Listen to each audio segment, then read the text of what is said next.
wabarakatuh. Waalaikumsalam. Alhamdulillah. Selamat sore anak-anakku. Selamat sore. Bu, bagaimana kabar kalian? Alhamdulillah. Luar biasa. Allahu Akbar. Wah, kurang semangat nih. Alhamdulillah, luar biasa. Allahu Akbar. Oke, bersama-sama. Cik celaun nale minta jaringan yang mana dulu. Nyari jaringan. Luar biasa. Yang pertama. Merah. Kuning.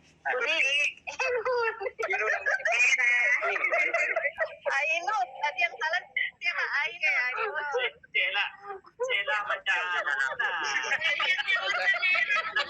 banyak warnanya Cela. Baca tulisannya.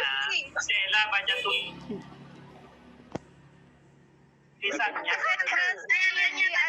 Ya, memang harus benar ini, Bu. 1, 2, 3. Konsentrasi. Ya. Biru. Hijau. Biru. Biru. Ainur lagi. Kan biru. Konsentrasi. Muda biru. Hijau. Puting. Puting. Putih. Konsentrasi lagi. Coklat. Coklat. Ya. Hitam. Hitam. Oke. Hitam. Biru. Biru. Tela.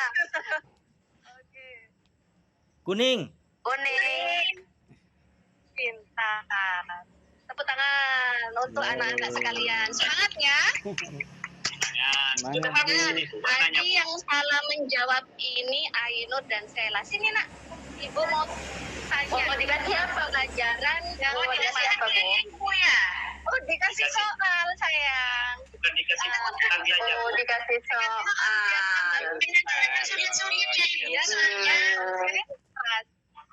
Yang pertama untuk Ainur ya. Bagaimana hukum menikah bagi orang yang pemabuk atau gila? Ayo, coba diingat. Kita sudah bahas di pertemuan minggu lalu. Bagaimana Atau gila itu kan hukum menikah? pernikahan itu kan ada tergantung dari kondisi orang yang menjalaninya ya Ibu ya. Nah, hukum menikah bagi orang yang pemabuk atau gila itu ini yang ditanya sah tidaknya atau wajib sunnahnya itu. Wajib, sunnah, mubah atau haram nak? Ya, itu yang ditanya ya. Berarti itu hukumnya haram. Oke, hukumnya haram ya, karena orang yang mabuk atau gila Apa pemabuk atau gila. Jadi khawatirkan nanti setelah menikah justru rumah tangganya itu tidak bisa terwujud, tujuan pernikahan itu tidak bisa terwujud gitu. Oke, masuk. Ada yang lain ingat enggak? Kita dulu membahas tentang ini. Oke, nak, ayo langsung dijawab Siful. Siful ini pintar sekali ya. Apa? Ini menurut hadis yang diriwayatkan oleh Ahmad, Abu Dawud dan Ibnu Majah dari Aisyah radhiyallahu anha berkata, pena catatan amal diangkat untuk 3 orang, yaitu orang yang tidur sampai dia bangun, orang yang gila sampai dia sadar, dan anak kecil sampai dia beliau. Dalam kitab Majmu' Al-Fatwa karya Ibnu Taimiyah menjelaskan terkait orang gila, yaitu orang sakit jiwa yang amalnya tidak dicatat, tidak sah ibadahnya. Dengan sepakat ulama menyatakan imannya, kufurnya, salatnya, dan ibadah lainnya adalah tidak sah. Bahkan umumnya orang menilai dia tidak boleh melakukan aktivitas dunia seperti berdagang ataupun melakukan produksi, tidak boleh menjadi tukang tenun, penjual minyak wangi, pandai besi atau tukang kayu. Demikian pula tidak sah akad-akadnya, seperti tidak sah jual belinya, tidak sah akad nikahnya, tidak sah talaknya, tidak sah pengakuannya, tidak sah kesaksiannya, maupun yang lainnya yang dia ucapkan. Bahkan semua ucapannya tidak dinilai sama sekali pelaku hukum syar'i, tidak ada pahala maupun dosa. Jadi hukum menikah bagi orang yang pemabuk atau gila itu tidak sah, Ibu. Wes, hebat Saiful. Dapat hadiah dari ibu nanti ya kalau istirahat kita ke kantin. Oke, makasih nak. Yang kedua Sela ini nggak fokus. Iya, siap. Yang kedua Sela, kalau ada seorang pemuda sudah dewasa, usianya 27 tahun, siap untuk menikah, tapi kondisi ekonominya belum stabil, tidak punya pekerjaan, keuangannya tidak bisa mencukupi hidupannya sendiri. Bagaimana ya hukum bagi pemuda itu untuk menikah? Hukumnya haram, Bu. Hukumnya haram dalam pernikahan. Karena pernikahan itu bisa menjual haram. Banyak hal diantaranya. Yang pertama, jika seseorang tidak mampu secara finansial, kemungkinan tidak bisa menafkahi keluarganya kelak. Yang kedua, nikah mut'ah atau nikah kontrak. Yang ketiga, nikah syukur atau nikah. Itu semuanya hukumnya haram, Ibu. Bagus. Wah, Sela kalau Ya, Ibu. untuk tanya jawab pintar ya. Oke, tepuk tangan untuk Ainur, Syaiful, dan Sela. Selanjutnya, coba lihat ke papan lagi. Ada apa nih? Terima kasih. Menampilkan apa? Iya, sama-sama nak. Menampilkan apa ini? Siapa yang tahu? Asap ini ya Bu. Kayaknya. Oke, ada nasab. Tapi garis besarnya apa ini nak? Iya, ada mayit. Warisan ya, Bu. Ya. Orang yang berhak mendapatkan warisan ya. Waris itu. Waris, ya, waris itu berhak mendapatkan warisan. Oke, berarti kita hari ini akan belajar tentang warisan. Lebih tepatnya ketentuan waris dalam Islam. Iya. Penasaran nggak apa itu waris dan bagaimana caranya? Penasaran. Oke, lihat. Yang penasaran tolong dibaca. Bagus dibaca.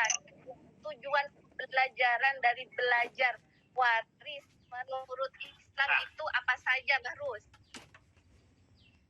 1. Peserta didik dapat memahami pengertian warisan melalui pengamatan video. 2. Menganalisis ketentuan warisan dalam Islam melalui studi literatur. 3. Mengevaluasi ketentuan waris dalam Islam melalui studi kasus. 4. Menerapkan ketentuan warisan dalam Islam melalui pemecahan dalam kehidupan sehari-hari. Oke, terima kasih ya nak ya. Ya Ibu, sama-sama. Nah, kita kembali pada tujuan pembelajaran yang pertama, berarti kita akan menunggu. Buka ya, video-video apa ini kira-kira? Drakor, Bu. Sela Ratu Drakor. Tunggu, masih sponsor nih. Disimak ya. Ya, Ibu. Ya, Bu. Tidak kedengaran suaranya. Iya, Bu. Nggak dengar suaranya videonya, Bu.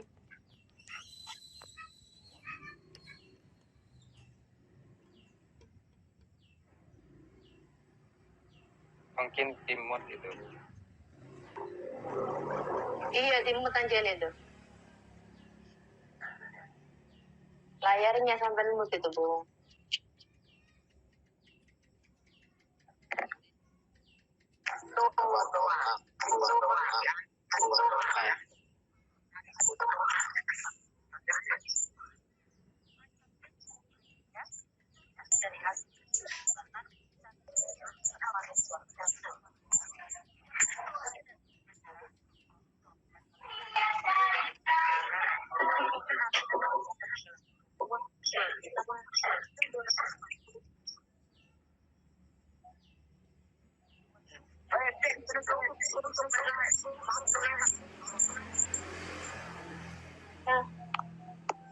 ya ceritanya. Cuma dengar uang 100 juta, Bu. Ya Lutfi, bagaimana nak? Cuma dengar uang 100 juta, Bu.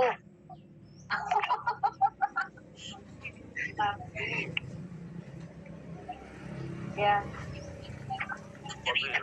Kasus tentang warisan anak dan ibu berselisih. Berselisih tentang apa?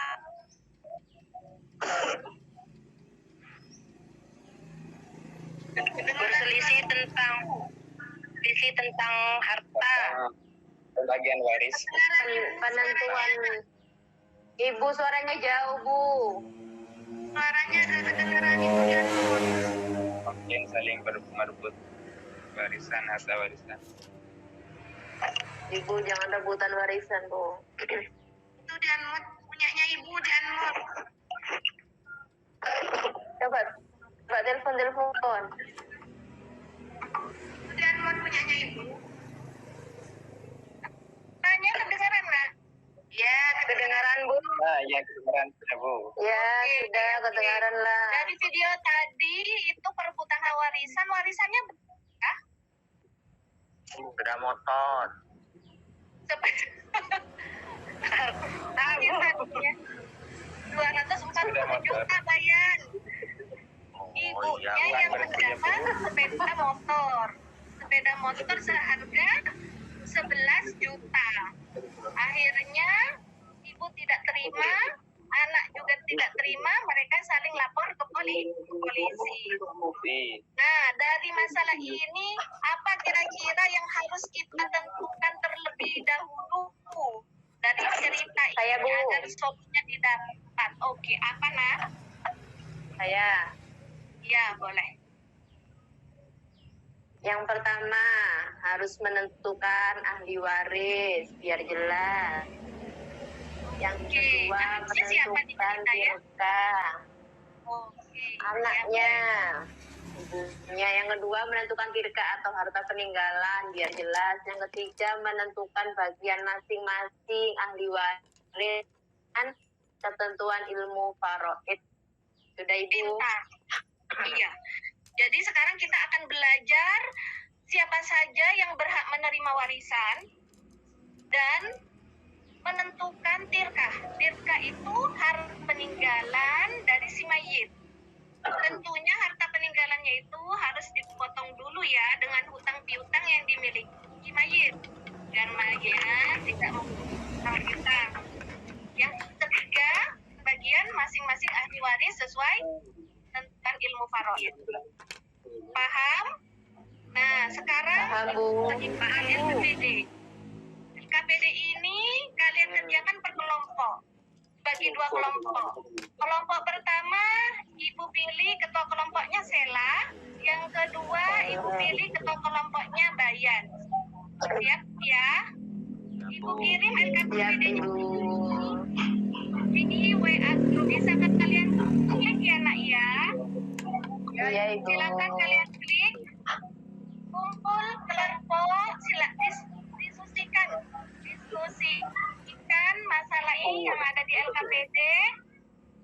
Sumber belajarnya dari mana saja?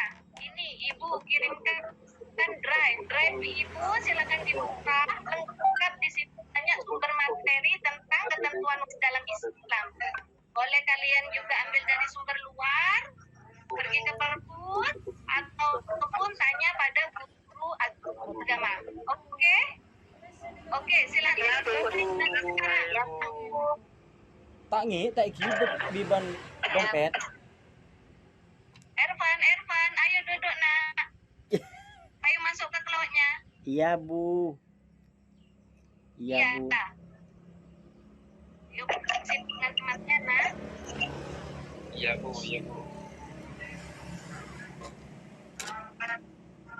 Nah, sambil mengerjakan, Iya, can Ibu ceritakan ya tentang bagas ketentuan waris dalam Islam. Disimak dulu yang ada di PowerPoint.